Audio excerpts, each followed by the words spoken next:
नमस्कार दोस्तों, स्वागत है आपका हमारे यूट्यूब चैनल स्टूडेंट चौपाल में।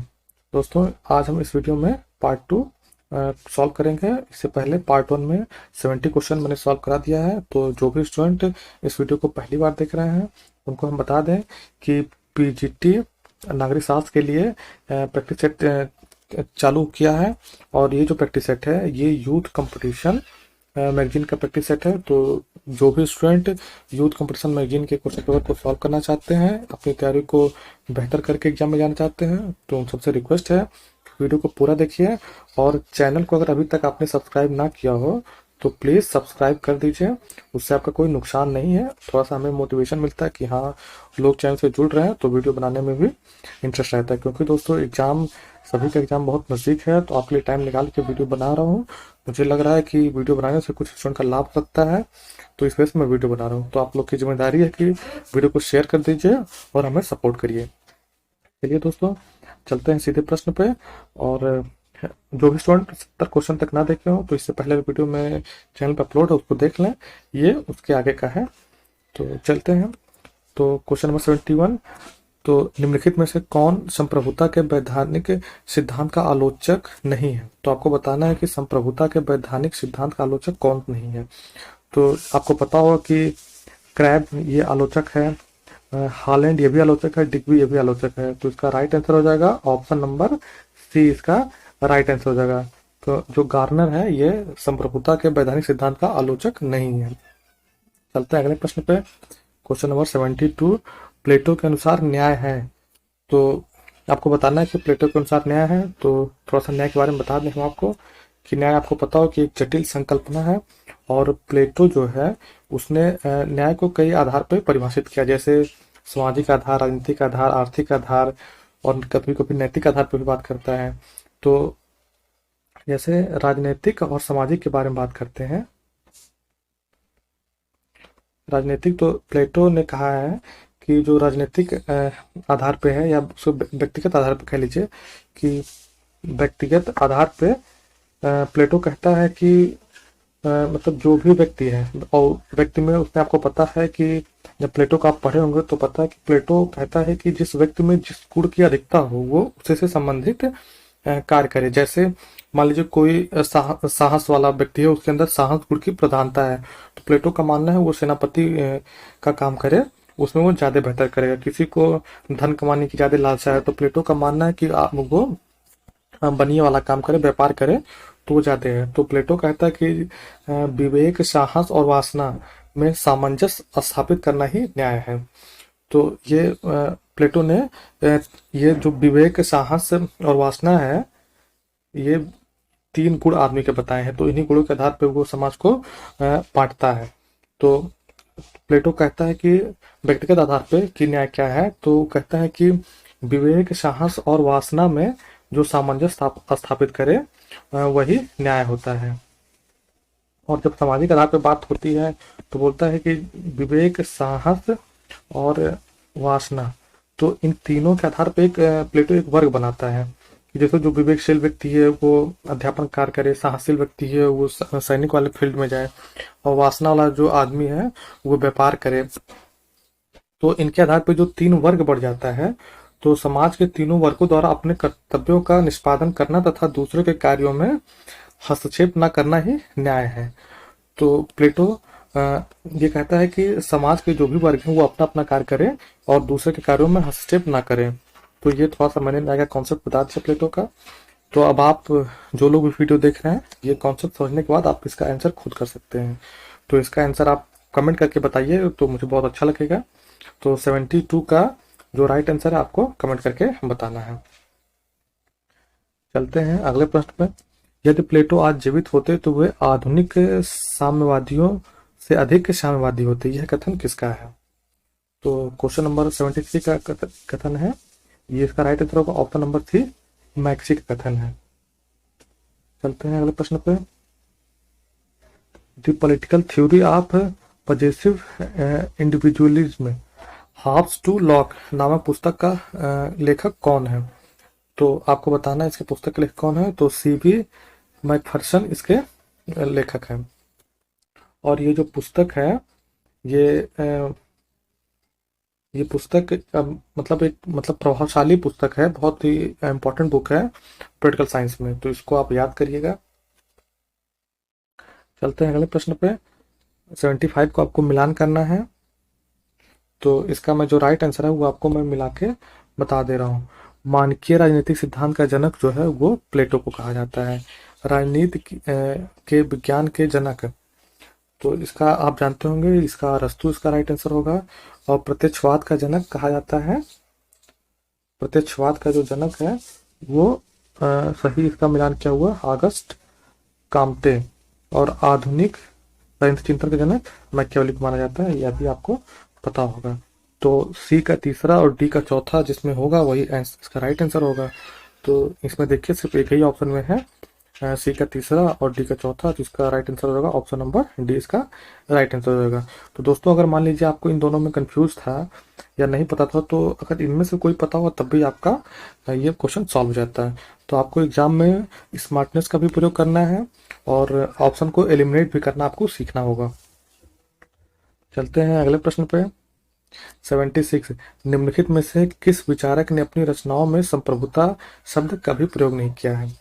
तो आपको बताना है इसका राइट आंसर। तो इसका राइट आंसर है option number B, John Locke ने संप्रभुता शब्द का कभी प्रयोग नहीं किया है। निम्न में से बताइए कि किस पुस्तक के रचयिता प्लेटो नहीं है? तो आपको बताना है कि प्लेटो किस पुस्तक के रचयिता नहीं है। तो इसका राइट आंसर है option number C, politics. Politics पुस्तक के रचयिता प्लेटो नहीं है, और पॉलिटिक्स पुस्तक है ये अरस्तु के द्वारा लिखी गई है। तो बाकी जितने भी पुस्तक हैं, तो आपको एक क्वेश्चन और इसमें तैयार हो सकता है कि रिपब्लिक कौन लिखा है? प्लेटो। स्टेटमेंट्स कौन लिखा है? प्लेटो। द लाज कौन लिखा है? प्लेटो। और पॉलिटिक्स अरस्तु लिखा है। तो इसीलिए दोस्तों मैं कहता हूँ कि आप लोग क्वेश्चन पेपर मैक्सिमम से मैक्सिमम सॉल्व करिए। आपका एक क्वेश्चन सॉल्व करते तो उससे कई क्वेश्चन आपको उसी तरह से रिलेटेड तैयार हो जाते हैं। अब अगर मान लीजिए क्वेश्चन आ गया कि स्टेट्समैन के रचयिता कौन है, आपको 4 ऑप्शन दे दिया, प्लेटो, अरस्तु, जॉन लॉक, हॉब्स, तो आपको अगर पढ़े क्वेश्चन सॉल्व करेंगे तो आपको पता होगा कि स्टेटमैन के लिए जो लेखक हैं वो प्लेटो हैं। चलते हैं अगले प्रश्न पे। प्राकृतिक एवं परंपरागत असमानता के बीच किसने विभेद किया? बहुत ही इंपॉर्टेंट क्वेश्चन है, वेरी वेरी इंपॉर्टेंट है, ये क्वेश्चन आ सकता है एग्जाम में। तो इसको बताना है कि 78 का राइट आंसर क्या है? तो इसका राइट आंसर होगा रूसो होगा। अगले प्रश्न पे, प्लेटो की दार्शनिक शिक्षा में निम्नलिखित में से कौन सा विषय शामिल नहीं है? आपको बताना है इसका राइट आंसर। तो इसका right answer option number B, बीजगणित। आप इसको, क्योंकि अंकगणित, खगोल शास्त्र और समाज शास्त्र ये शामिल था, बीजगणित शामिल नहीं था। तो इसका राइट आंसर हो जाएगा ऑप्शन नंबर बी हो जाएगा इसका राइट आंसर। मूल्य तटस्थता निम्न में से किसकी विशेषता है? तो मूल्य जो है, मूल्य तटस्थता निम्नलिखित में से किसकी विशेषता है? तो ये विशेषता होती है व्यवहारवादियों की विशेषता होती है। और व्यवहारवाद के जो प्रवर्तक हैं वो डेविड स्टन को माना जाता है, ये भी आप याद कर लीजिए, डेविड स्टन। ये भी एग्जाम में बहुत बार पूछा गया है, डेविड स्टन। चलते हैं अगले प्रश्न पे। किस राजनीतिक दार्शनिक ने न्याय में तुलनात्मक पद्धति लागू करने का सिद्धांत दिया? बहुत इंपॉर्टेंट है ये, और इसको आपको बताना है। तो इसका राइट आंसर होगा option number D, Amartya Sen ने न्याय में तुलनात्मक पद्धति लागू करने का सिद्धांत दिया। शक्ति पैसे की तरह है, यह कथन है 82। तो यह कथन है टाल काट का कथन है कि शक्ति जो होती है वो पैसे की तरह होती है। निम्नलिखित को ग्रीक नगर राज्यों के नागरिक माना जाता है। निम्नलिखित को ग्रीक नगर राज्यों के नागरिक माना जाता है। तो आपको बताना है कि किसको ग्रीक नगर राज्यों को मालिक माना जाता है। तो इसका राइट आंसर है ऑप्शन नंबर सी, स्वतंत्र व्यक्तियों के स्वामी को ग्रीक नगर राज्यों के नागरिक माना जाता है। चलते हैं अगले प्रश्न पे। 84, निम्नलिखित में से कौन स्वेच्छातंत्रवाद का समर्थक नहीं है? तो ऑप्शन नंबर इसका राइट आंसर होगा option number C, Robert Dahl इसका समर्थक नहीं है। बाकी ये जो तीनों हैं अब एक क्वेश्चन और तैयार होगा कि स्वच्छंदतंत्रवाद का समर्थक कौन है? तो रॉबर्ट नाजिक, मिल्टन फ्रीडमैन, F.A. हायेक, ये आपका एक क्वेश्चन और तैयार होगा। तो इस तरह आपको ध्यान से देखिएगा, और सभी क्वेश्चन बहुत इंपॉर्टेंट है, बस आपको उसको क्या करना है, ध्यान से देखना है, और जिस क्वेश्चन में लगे कि ये क्वेश्चन इंपॉर्टेंट है उसको एक कॉपी पे आप राइट डाउन कर लीजिए। चलते हैं अगले प्रश्न पे। 85, अमेरिकी संविधान के किन संशोधनों में विधायी और कार्यकारी कृत्यों की न्यायिक संविदा के संबंध में विधि सम्यक प्रक्रिया का उल्लेख किया गया है? तो आपको बताना है कि कौन सा संशोधन किया गया है। तो इसका जो राइट आंसर है ऑप्शन नंबर ए इसका राइट होगा, यानी कि दूसरे और तीसरे, यानी कि दूसरा जो है वो 5वां संशोधन था और तीसरा 14वां संविधान संशोधन था। तो ये 5वें और 14वें संविधान संशोधन में ऐसी प्रक्रिया का उल्लेख किया गया है। चलते हैं अगले प्रश्न पे।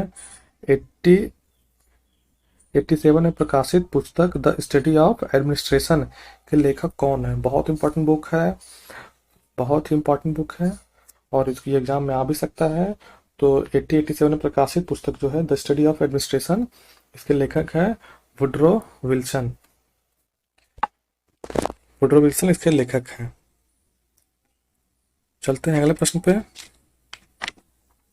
कि निम्नलिखित में से कौन सा राजनीतिक व्यवस्था में तीसरा क्षेत्र है? तो आपको बताना है कि निम्न में से कौन सा राजनीतिक व्यवस्था में तीसरा क्षेत्र है। तो तीसरा क्षेत्र है ऑप्शन नंबर बी, नागरिक समाज। चलते हैं अगले प्रश्न पे। चलते हैं अगले प्रश्न पे।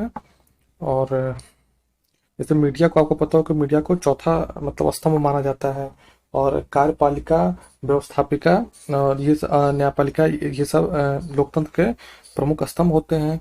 तो यहाँ पे बात कर रहा है कि राजनीतिक व्यवस्था में तीसरा क्षेत्र, तो राजनीतिक व्यवस्था में तीसरा क्षेत्र के रूप में नागरिक समाज को माना जाता है। चलते हैं अगले प्रश्न पे। मैकाइबर के अनुसार राज्य को निम्न में से कौन से संबंधित कार्य नहीं करने चाहिए? और दोस्तों आपको एक बात मैं बता दूं कि आपको किसी भी प्रश्न में कोई भी डाउट होगा तो प्लीज कमेंट जरूर करिएगा, आपके जो डाउट्स हैं उसको सॉल्व करने की पूरी कोशिश करेंगे। चलते हैं अगले प्रश्न पे। मैकाइबर के अनुसार राज्य को निम्नलिखित में से कौन से संबंधित कार्य नहीं करने चाहिए? तो इसका राइट आंसर होगा ऑप्शन नंबर ए, इसका राइट आंसर होगा साहित्य एवं कला पर नियंत्रण नहीं लगाना चाहिए। तो सभी कुछ राज्य में निहित है, राज्य के बाहर कुछ भी नहीं है, राज्य ही सर्वोपरि है, यह विशेषता कहाँ दिखाई देती है?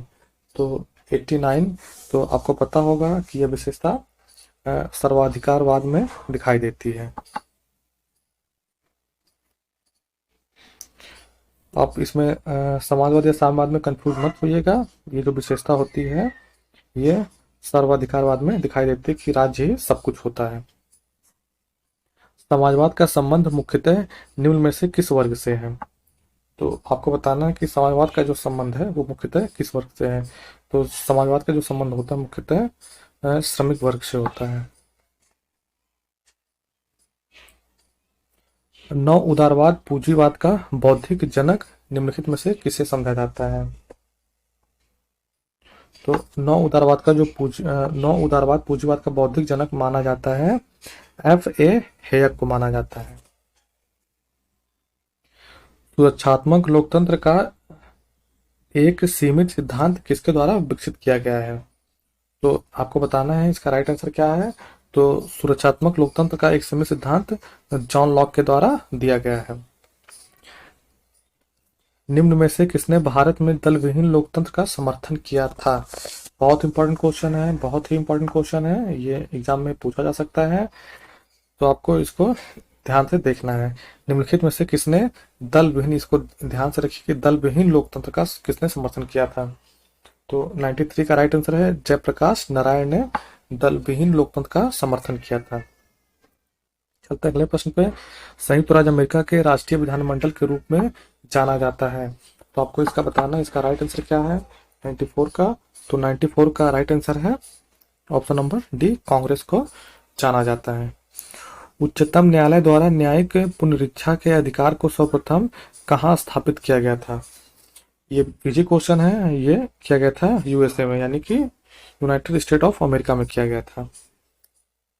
देश के समूह को पहचानिए जो एक दलीय राज्य हैं।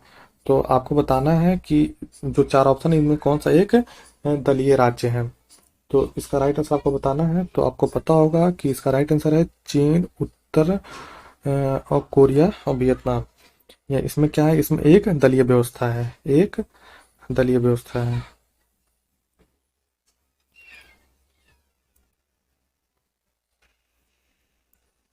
चलते हैं अगले प्रश्न पे। निम्न में से कौन संसदों की जननी कहलाती है? तो आपको पता हो कि जो ब्रिटिश संसद है वो संसदों की जननी कहलाती है। संसद बातचीत की दुकान जैसा है, यह किसकी सोच है? तो आपको बताना है। बहुत अच्छा स्टेटमेंट है ये कि जो संसद है वो बातचीत की दुकान जैसा है। ये किसका स्टेटमेंट है? तो ये स्टेटमेंट है लेनिन का। क्वेश्चन नंबर 99, कौन सा विचारक पाश्चात्य राजनीतिक चिंतन में संविधानवाद का जनक माना जाता है? तो 99 का जो राइट आंसर है ऑप्शन नंबर बी होगा, अरस्तु संविधानवाद का जनक माना जाता है। और इन्होंने कई देशों के संविधान का तुलनात्मक अध्ययन भी किया। संविधानवाद होता है, तो आपको बताना है संविधानवाद क्या होता है। तो संविधानवाद गतिशील होता है, क्योंकि दोस्तों संविधान में मतलब परिवर्तन भी होता रहता है। तो संविधान जो होता है वो समाज में जो बदलाव के साथ ही अपने संविधान में संशोधन भी करता है। तो संविधान जो है गतिशील होता है।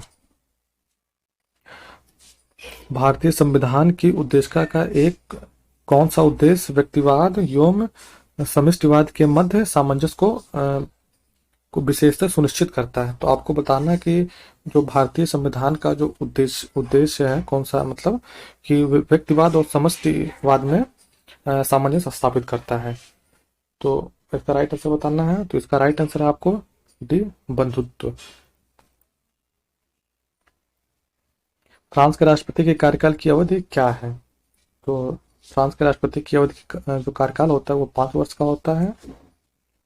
क्वेश्चन नंबर 103, राज्य कानून का शिशु एवं जनक दोनों है, यह उक्ति किसकी है? तो यह जो कथन है वो मैकाइवर का कथन है कि जो राज्य होता है वो कानून का शिशु भी होता है और जनक भी होता है। Law of the contribution constitution का लेखक कौन है? तो आपको बताना है इसका राइट आंसर। तो इसका राइट आंसर है एवी डाइसी, इसके जो है वो लेखक है। चलते हैं अगले प्रश्न पे कि मूनी के अनुसार संगठन का सार्वभौमिक सिद्धांत कौन सा सिद्धांत है? तो 105 का जो राइट आंसर है वो ऑप्शन नंबर डी है। ये मूनी के अनुसार जो संगठन का सार्वभौमिक सिद्धांत पद सोपान वाला सिद्धांत है। जो हायरार्की बनी होती है किसी भी संगठन में, तो मूनी कहता है कि वही जो है सार्वभौमिक सिद्धांत है। निम्न में से कौन बहुलवाद को भविष्यकालीन भविष्यवाणी मानता है? तो ये ऐसा मानना है मिस फॉलेट का मानना है कि ये बहुलवाद को भविष्यकालीन की भविष्यवाणी मानती है। ये मिस फॉलेट है। बहुलवाद का पिता किसे माना जाता है? तो बहुलवाद का पिता है माना जाता है ग्रियरके को। जाति प्रथा का तत्व है, जाति प्रथा का तत्व है आपको बताना है कि चेतना बोध, आधुनिकतावाद, राजनीतिकरण, संप्रदायवाद। तो जाति प्रथा का जो तत्व होता है वो चेतना बोध होता है। चलते हैं अगले प्रश्न पे। एक विशिष्ट समस्या को हल करने के लिए विभिन्न पाठ्यक्रमों से कार्यवाही का एक पाठ्यक्रम चुनने की प्रक्रिया को के लिए कहा जाता है। तो इसका राइट आंसर आपको देखना है कि इसका राइट आंसर क्या है कि विकट संचार है, संपूर्ण गुणवत्ता प्रबंधन का सहायक सेवा है या निर्णय निर्माण है। तो इसका राइट आंसर होगा ऑप्शन नंबर डी, निर्णय निर्माण। निम्न में कौन इस विचार का है कि स्वतंत्रता अपने आप में कलह कर सकती है? तो ये जो विचार है किसका है आपको बताना है, तो ये विचार है ऑप्शन नंबर डी, बारकर का विचार है। क्योंकि स्वतंत्रता जो होती है वो अपने आप में कलह कर सकती है, ये बारकर का विचार है। स्वतंत्रता की अवधारणा घनिष्ठ रूप से जुड़ी है, तो इसका राइट आंसर आपको बताना है। तो इसका right answer option number B, व्यक्तिवाद से जुड़ी है। आर्थिक समानता के बिना राजनीतिक समानता मिथक है, यह कथन किसका है? तो यह कथन है GDH कोल का कथन है। अधिकारों के ऐतिहासिक सिद्धांत की मूल विशेषता है, 113 का आपको बताना है। इसका राइट आंसर क्या है? तो इसका right answer option number D है, राज्य परंपराओं की देन है। चलते हैं अगले प्रश्न पे। सामाजिक समझौता सिद्धांत मूलतः चाहता है, तो 114 का आपको राइट आंसर बताना है। इसका राइट आंसर है ऑप्शन नंबर ए, राजनीतिक दायित्वों के आधार को समझना। जो सामाजिक समझौता का सिद्धांत है वो उसका मूल यही है। तो चलते हैं अगले प्रश्न पे। सूची ए और सूची बी को मिलान करना है, तो यहाँ पे आप इसको देखिए, मैं इसको मिला के बता दे रहा हूँ। राज्य एक संपूर्ण समुदाय है, ये जो कथन है ये अरस्तू का है, एकदम सही कथन है। और राज्य मानव अवयव का ही प्रतिरूप है। तो अगर मान लीजिए इसमें आपको कंफ्यूजन छोड़ दीजिए, राज्य शक्ति है, तो राज्य शक्ति है ये कथन है टीस्के का कथन है, ये मैंने आपको बताया था। शायद पिछले वीडियो में ये इस तरह से प्रश्न आया था, तो मैंने आपको शायद इस पे बताया था। तो जो भी स्टूडेंट इस वीडियो को देख रहे हैं वो पिछले जितने भी क्वेश्चन को सॉल्व कर लें, आप 100% आपको एग्जाम में इसका लाभ मिलेगा। आपका कॉन्फिडेंस लेवल अलग रहेगा और आपकी तैयारी बेहतर रहेगी। अब आप जो भी कंफ्यूजन वाले क्वेश्चन है, या जिस क्वेश्चन में आपको 2 ऑप्शन आ रहे हैं, तीसरा चौथा नहीं पता है, तो अगर आप पिछला क्वेश्चन सॉल्व करेंगे तो आपका वो कॉन्फिडेंस लेवल हाई रहता है, तो आप उसको सही करके आएंगे। लेकिन जो भी स्टूडेंट नहीं पढ़ के जाते हैं या प्रैक्टिस सेट सॉल्व नहीं किए रहते हैं, तो उनके साथ वो बहुत समस्या होती है कि उनको 2 क्वेश्चन, उनको पता है कि 2 ऑप्शन नहीं होगा, ए या बी नहीं होगा, लेकिन वो सी और डी में कंफ्यूज हो जाते हैं, तो उससे उनका गलत हो जाता है। तो आप सबसे रिक्वेस्ट है कि जाके पिछला वीडियो देखिए और जो आगे आने वाले प्रैक्टिस है तो उसको सॉल्व जरूर करके एग्जाम में जाइएगा। तो ये मैंने बता दिया, इसका ये सही होगा। और इसका राज्य शक्ति है, टिस्के ने कहा था। राज्य का मूल वही है जो इसमें रहने वाले व्यक्तियों का मूल्य है। तो ये कथन JS मिल का है, ये भी बहुत इंपॉर्टेंट, ये भी मैंने आपको बताया है, तो आप देख लीजिए और इसका ये हो जाएगा। तो पहला का यहाँ पे देखिए 2 ऑप्शन में है, पहला ए का ए और बी का 2, तो 2 ऑप्शन में है, तो इन्हीं दोनों में से कोई होगा। तो सी का चौथा है, तो सी का चौथा बी में है, तो इसका राइट आंसर होगा ऑप्शन नंबर बी हो जाएगा। चलते हैं अगले प्रश्न पे। श्रमिकों की तानाशाही के सिद्धांत को किसने सुपरिष्कृत किया? तो इसका राइट आंसर है ऑप्शन नंबर डी, लेनिन ने स्टेट एंड रिवोल्यूशन में किया। प्राकृतिक आधारों के सिद्धांत की पुष्टि की गई है, तो आपको बताना है। तो इसका राइट आंसर है प्राकृतिक आधारों के सिद्धांत की पुष्टि कुछ उदारवादियों के द्वारा की गई है। शक्ति नहीं बल्कि संदिग्धा राज का आधार है, यह वाक्य किस प्रकार का विचार प्रतिनिधित्व करता है? आपको बताना है। इसका राइट आंसर 118 है, तो इसका राइट आंसर है आदर्शवादी। ये जो आदर्शवादी जो विचारक होते हैं वो यही मानते हैं कि शक्ति नहीं बल्कि सदिच्छा ही राज्य का आधार है। तो चलते हैं अगले प्रश्न पे।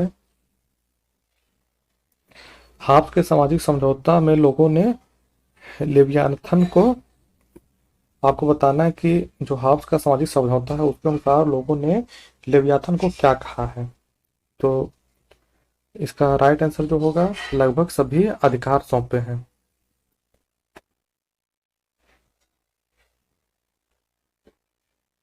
चलते हैं अगले प्रश्न पे। राज्य का कार्य एक उत्तम जीवन के मार्ग में आने वाली बाधाओं को दूर करना है, यह कथन किसका है? तो यह कथन है ग्रीन का कथन है, TH ग्रीन का कथन है कि राज्य का जो कार्य होता है वो एक व्यक्ति के जीवन में जो भी बाधाएं आती हैं उनको दूर करना है। चलते हैं अगले प्रश्न में। प्रबंधन की कौन सी प्रणाली का पर्यावरण के साथ कोई अंतर संबंध नहीं है? तो इसका जो राइट आंसर होगा ऑप्शन नंबर ए होगा, बंद प्रणाली का कोई भी अंतर संबंध नहीं होता है, क्योंकि खुली प्रणाली, अनुकूल प्रणाली, परिवर्तनशील प्रणाली, इन सबका संबंध होता है। तो इसका राइट आंसर होगा ऑप्शन नंबर ए होगा, बंद प्रणाली। किसने कहा कि राज्य का स्वरूप मूलतः एक निगम है? तो इसका right answer option number C होगा, मैकाइवर ने कहा है। चलते हैं अगले प्रश्न पे। राजनीतिक चेतना का अर्थ है, आपको बताना कि राजनीतिक चेतना का क्या अर्थ होता है। तो राजनीतिक चेतना का अर्थ राज्य के प्रति प्रेम होता है।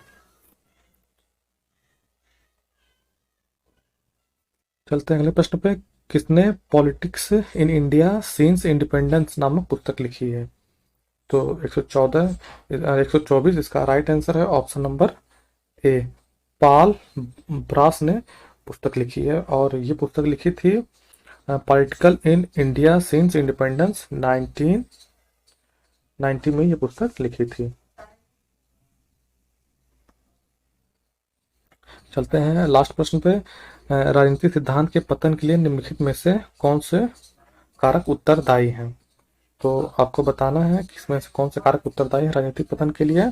तो इतिहासवाद सही है, प्रत्यक्षवाद ये भी सही है, नैतिक सापेक्षतावाद ये भी सही है, अति तथ्यात्मकवाद ये भी सही है। तो इसका राइट आंसर है कि ये चारों कथन जो है ये सही है राजनीतिक पतन के लिए। तो दोस्तों ये आपका पूरा प्रैक्टिस सेट है, प्रैक्टिस सेट 2 कंप्लीट हो चुका है। तो ये मैंने दो पूरा कंप्लीट करा दिया है। तो आप लोग वीडियो को पूरा देख लिए होंगे, और उम्मीद है कि आप लोग अपनी तैयारी को बहुत अच्छे तरीके से कर रहे होंगे, और इस बार आप अपनी सफलता को सुनिश्चित करेंगे। तो दोस्तों ये दो पार्ट पूरा कंप्लीट हो चुका है। अब इसके बाद 3 वीडियो और आएगी। प्रैक्टिस सेट तीसरा, चौथा और पांचवा को करा के पूरा प्रैक्टिस सेट कंप्लीट हो जाएगा आप लोग, और आप लोग एग्जाम के लिए बहुत सही तरीके से प्रिपेयर हो जाएंगे। तो दोस्तों उम्मीद करता हूँ कि आप लोग वीडियो को देखेंगे, पसंद करेंगे और अपने दोस्तों को शेयर करेंगे। और अगर चैनल को अभी तक सब्सक्राइब ना किया तो प्लीज़ चैनल को सब्सक्राइब कर दीजिए। चलते हैं नेक्स्ट वीडियो में मिलते हैं दोस्तों। तब तक के लिए गुड लक, और आप लोग तैयारी को अपने बेहतर तरीके से करते रहिए।